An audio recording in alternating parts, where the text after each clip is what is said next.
Swastiastu. Assalamualaikum warahmatullahi wabarakatuh. Shalom, namo buddhaya, salam kebajikan, wedek tongtien. Sian Yuta. Halo sahabat religi, kembali lagi bersama kami di Surya Podcast, Suluhan Rohani dan Layanan. Melaju maju, umat rukun, Indonesia maju. Bersama saya Tiwi dari Kantor Kementerian Agama Kabupaten Gianyar. Pada kesempatan pagi ini, kita telah kedatangan salah satu tamu yang sangat spesial. Beliau merupakan Ketua Majelis Tinggi Agama Konghucu Indonesia Kabupaten Gianyar. Langsung saja kami sapa Wonse Chandra Wilantara. Witek Tongtien, Wonse. Sian Yuta TV. Bagaimana kabarnya? Baik. Nah, kalau boleh tahu kesibukan Wonse belakang ini seperti apa ya? Ya, biasa saya kan seorang rohaniwan Konghucu, jadi kesibukannya ya pelayanan umat lah. Oke. Ya, melayani umat. Ya, pernikahan, upacara agama juga gitu. Ya. Oke, nah Wonse ini kan pertama kali ya main ke Surya Podcast. Iya, betul. Nah, kebetulan Wonse mungkin sahabat religi kan pada umumnya hanya sedikit yang mengetahui bahwa Indonesia itu sebenarnya memiliki 6 agama resmi. Nah, yang mereka tahu ada yang 5 atau masih simpang siur tentang agama Konghucu seperti itu. Nah, setahu Ya, saya, sependek sepengetahuan saya kan berarti setelah pada kepemimpinan Gus Dur itu sempat berarti telah mencabut Impres 14 tahun 1967. Nah, setelah itu beliau menerbitkan Kepres nomor 6 tahun 2000 itu yang membebaskan hak sipil dari agama Konghucu itu sendiri. Nah, mungkin bisa Wonse sampaikan ke sahabat religi mengenai sejarah dari agama Konghucu tersebut terlebih dahulu. Silahkan. Terima kasih. Baiklah, bicara tentang sejarah, kita mesti jauh ke belakang ya. Dari asal mula atau asal usul agama Konghucu itu dari negara asalnya yaitu Tiongkok sana. Agama Konghucu banyak yang salah tafsir bahwa agama Konghucu itu ada semenjak Konghucu dilahirkan. Namun sebenarnya tidak begitu, para pemirsa sekalian. Agama Konghucu itu asal mulanya tuh disebut Ru Chiao atau agama Ru.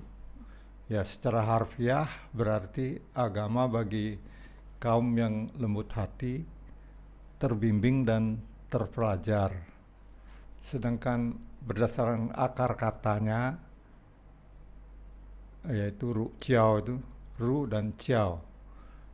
Ru itu akar katanya terdiri dari ren dan shi yang berarti orang, dan shi itu perlu atau diperlukan. Sedangkan ciao itu berasal dari akar kata xiao dan wen. Xiao itu adalah berbakti, atau lebih tepatnya mungkin saya lebih senang dengan istilah memuliakan hubungan. Dan wen adalah ajaran. Jadi ajaran memuliakan hubungan. Jadi Ru Chiao secara keseluruhan berarti ajaran memuliakan hubungan yang dibutuhkan oleh manusia. Itulah artinya. Dan sebagai peletak dasar ajaran Ru ini adalah para nabi purba sejak sekitar 5.000 tahun yang lalu.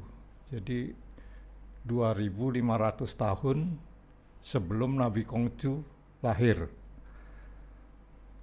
Dimulai oleh Nabi Purba Fuxi, kemudian Senung, Huangti, dan seterusnya, ada sekitar 29 nabi sampai ke Nabi Konghucu. Nah, Nabi Konghucu ini adalah yang meneruskan ajaran Nabi Purba terdahulu, disempurnakan oleh beliau yang disebut Ru'jiao tersebut gitu. Menurut catatan sejarah, agama Ru ini disebarkan atau dimulai sejak Nabi Purba Yao, kemudian diteruskan oleh Sun, kemudian dilanjutkan oleh I atau Tai. Nah, I ini adalah sebagai pendiri dinasti pertama di Tiongkok, yaitu sekitar 2205 sebelum Masehi sampai 1766 sebelum Masehi. Kemudian setelah dinasti Xia ini runtuh, dilanjutkan oleh dinasti Shang sekitar tahun 1766 sampai 1122 sebelum Masehi. Nah, kemudian dilanjutkan oleh dinasti Zhou 1122 sampai 221 sebelum Masehi. Jadi tiga dinasti inilah yang memegang peranan penting di dalam sejarah Ru'jiao di Tiongkok, yaitu sekitar kalau nggak salah 2000 tahun itu, ya no, tadi dari tahun 2205 sampai 221, hampir 2000 tahun lamanya. Nah, kemudian dilanjutkan oleh Nabi Kongcu. Ajaran Ru'jiao ini terus disempurnakan oleh beliau, ya, dikompilasi istilahnya. Beliau lah yang menulis kitab-kitab suci di dalam Ru'jiao yang disebut Wuqing atau 5 kitab suci yang mendasari. Kemudian sejak zaman Nabi Kongcu lah mulai agama Ru'jiao ini diajarkan ke rakyat jelata gitu. Sebelumnya agama Ru ini adalah hanya dipraktekkan oleh para penguasa, yaitu raja-raja yang berkuasa pada waktu itu. Demikian pula ritual-ritual keagamaan hanya dilaksanakan oleh para raja-raja yang berkuasa pada waktu itu. Nah, sejak Nabi Kongcu lah mulai diajarkan kepada rakyat, dan beliau banyak menerima murid, yaitu sekitar 3.000 orang diajarkan. Lalu setelah beliau wafat, murid-muridnya menulis buku tentang beliau, yaitu kitab-kitab suci Sisu yang terdiri dari 4 kitab suci, yaitu kitab Taxie, Zhongyong, Lunyi, dan Mengzi. Nah, ini kitab ini ditulis oleh murid-murid beliau dan penerusnya itu. Setelah itu dilanjutkan oleh Mengzi atau Bingju istilahnya. Beliau meneruskan ajaran Konghucu dan menegakkan ajaran Konghucu yang pada waktu itu mulai banyak aliran-aliran yang timbul sehingga mengacaukan ajaran Konghucu itu sendiri. Nah, beliau menegakkan ajaran Konghucu sehingga terus lestari sampai sekarang. Mengenai istilah agama Konghucu sendiri itu sebenarnya mulai berlaku sejak datangnya misionaris Barat ke Tiongkok pada waktu itu sekitar abad ke-16. Nah, beliau adalah bernama Matteo Ricci. Beliau ditugaskan oleh negaranya, yaitu dari Italia, untuk mempelajari tentang kebudayaan Tiongkok pada waktu itu.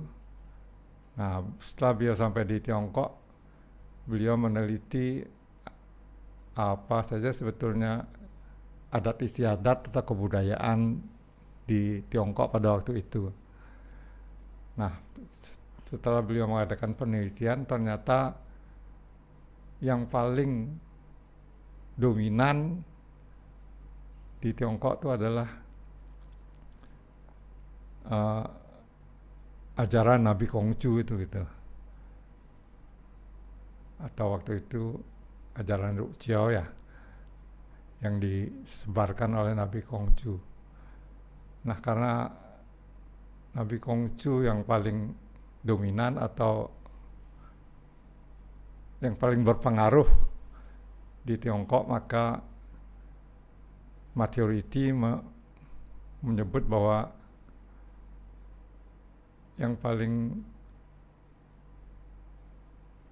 kebudayaan yang paling tepat sebetulnya di Tiongkok itu adalah dari Konfusius, karena mereka tidak bisa menyebutkan Konghucu, lafalnya mungkin sulit melafalkan Konghucu, mereka menyebutnya Konfusius atau Konfusianisme gitu. Nah, begitulah asal mula agama disebut agama Konghucu yang asalnya Ruqiao tadi gitu. Oke, benar. Sangat terpukau sih saya dari makna dari Ruqiao itu, artinya kan ajaran yang memuliakan hubungan yang dibutuhkan gitu ya. Bagus banget sih maknanya itu. Kemudian bagaimana perkembangan dari agama Konghucu tersebut di Indonesia ya? Unsa, silakan. Di Indonesia agama Konghucu masuknya sekitar zaman prasejarah. Jadi sebelum ada sejarah, kalau nggak salah zaman dinasti Qin pada waktu itu di Tiongkok, karena kaisar yang memerintah pada waktu itu yaitu Qin Shi Huang namanya, itu bertindak sangat sewenang-wenang terhadap rakyatnya, maka banyak rakyat Tiongkok waktu itu melarikan diri ke luar negeri itu, termasuk ke Korea, Jepang, dan ke Asia Tenggara, termasuk ke Indonesia juga. Jadi sekitar abad kedua itu sebelum Masehi. Sedangkan di Indonesia setahu saya sejarah dimulai sekitar tahun 400-an Masehi ya. 400-an Masehi. Nah, itulah awal masuknya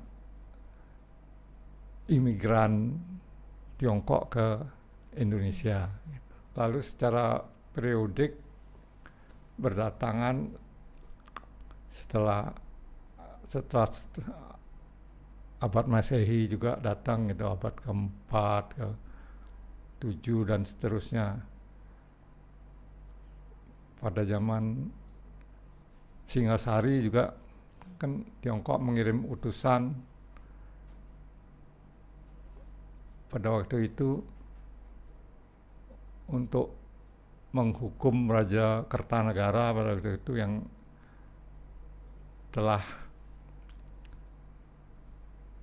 melukai utusan dari Tiongkok pada waktu itu, pernah dilukai oleh beliau. Terus waktu itu di Tiongkok dinasti Ming tidak terima, lalu mengutus orang kemari untuk menghukum Kertanegara gitu. Sejak saat itu banyak orang-orang Tiongkok yang berdatangan kemari sampai zaman Sriwijaya juga ada, zaman Majapahit sampai abad-abad selanjutnya banyak yang datang gitu.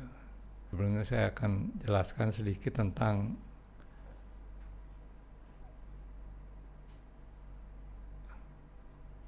orang-orang yang datang dari Tiongkok itu tentu saja membawa kebudayaan mereka juga, adat istiadat. Maka beliau juga banyak membangun kelenteng di Indonesia. Di antaranya adalah di Cirebon ada, terus di pokoknya utara Pulau Jawa, Batavia, di Semarang, Lasem, Tuban dan sebagainya. Banyak dibangun kelenteng-kelenteng. Bahkan yang paling tua itu kelenteng Talang di Cirebon dibangun tahun 1405. Di Manado juga ada, di Ujung Pandang. Di Ujung Pandang tuh tahun 1800-an yang disebut kelenteng Tian Ho Kiong. Udah gitu di Manado ada Ban Hing Kiong juga, itu dibangun tahun 1819.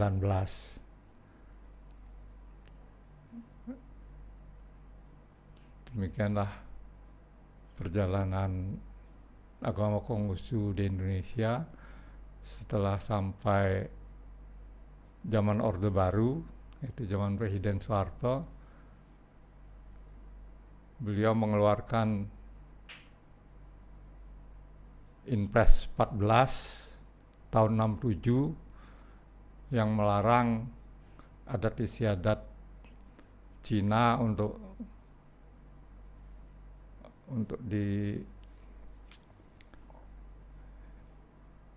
dipertunjukkan di depan umum gitu.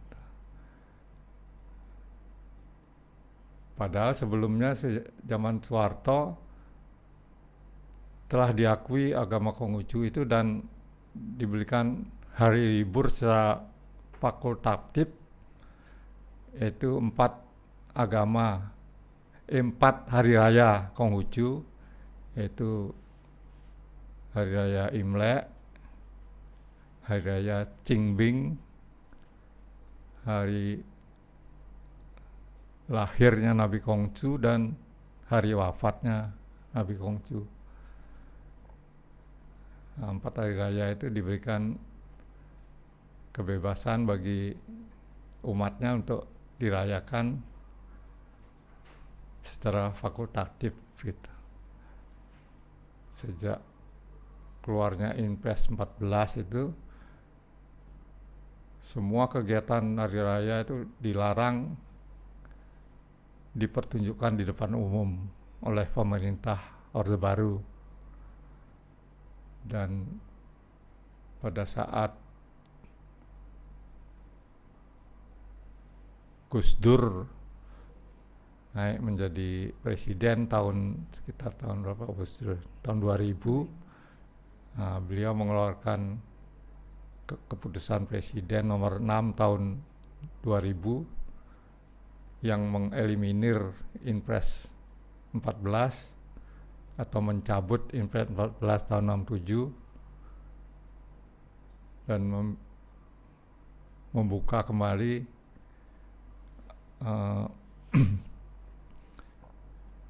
membolehkan kembali agama Konghucu untuk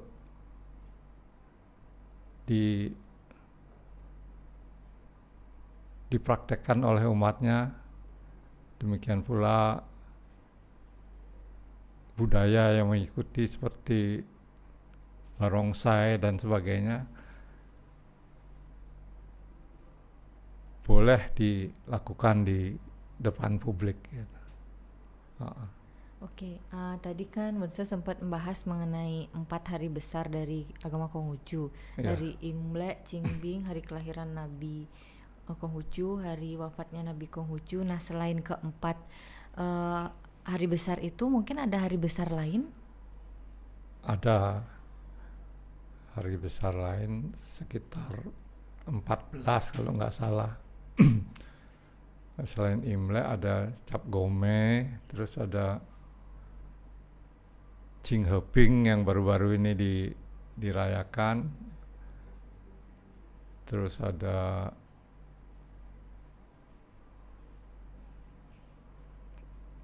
Chongqiu atau perayaan kue bulan yang Oh, terkenal. Ya, itu biasanya ini sudah dekat, sekitar tepatnya tanggal 15 bulan 8 Imlek, atau sekitar beberapa hari lagi ini ada hari raya juga. Terus hari raya Tangce juga ada, itu dirayakan tanggal 22 atau 21 Desember. Oke. Nah, King Tikong juga ada gitu. Demikianlah beberapa hari raya. Iya. Oke, Bonsa ke topik berikutnya. Seperti yang Bonsa ketahui, mungkin tingkat kemoderatan penduduk di Gianyar khususnya itu kan lumayan tinggi. Nah, menurut Bonsa sendiri, bagaimana mungkin cara atau strategi atau mungkin motivasi dari Bonsa untuk tetap menjaga kemoderatan umat beragama khususnya di Kabupaten Gianyar? Oke, terima kasih. Memang saya dengar-dengar Kabupaten Gianyar ini sangat tinggi tingkat kemoderatan beragamanya umat di Gianyar. Di pihak kami sendiri, Konghucu, sebenarnya sangat dianjurkan bahwa kita sebagai umat beragama